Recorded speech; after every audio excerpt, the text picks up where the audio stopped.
Annyeong Yorobon! Hello guys! I'm back with another Korean-inspired video. Kitang-kita nyo naman sa outfit ko na talagang pinaghandaan ko tong video na to para very Korean novela. Nagawa ko na yung Spicy Korean Noodles Challenge and yung Trying Korean Snacks Challenge. Ngayon naman, ang gagawin ko ay Pronouncing Hard Korean Words.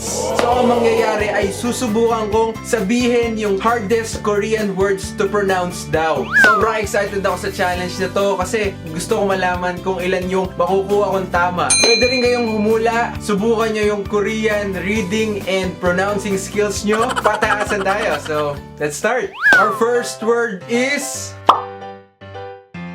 Giyong Chalchong. Giyong Chalchong. I think kasi di ba sa Giyomi, Guyomi. So, Giyong Chalchong. Gyeongchalchong. 경찰청, Police Department. Gyeongchalchong. Saan napunta yung G? Nawala yung G. Our next word is may G na naman. Yeyo. Chiyo. Hindi ko alam tuloy kung may G or walang G. Hok. Chiyo. 계획, plan. Kewek.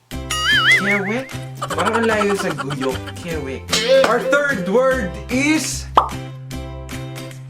gaway. Parang English eh. Gaway. 과일, fruit. Kwaye? Saan galing yun? Kwaye? Our fourth word is Guiyoun.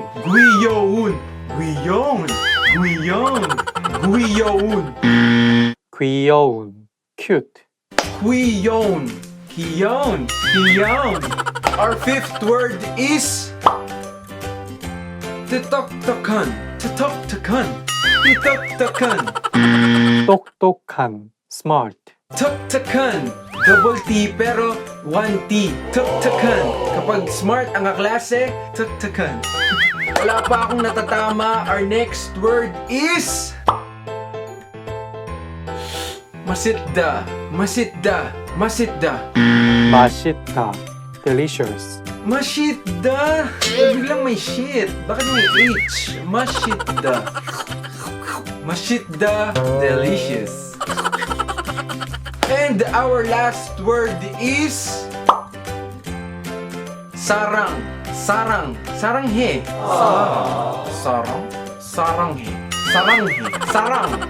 사랑, love. Sarang. There you go guys. Saranghe. Halos naka 1 point lang ako. Ibigay nyo na sa akin yun.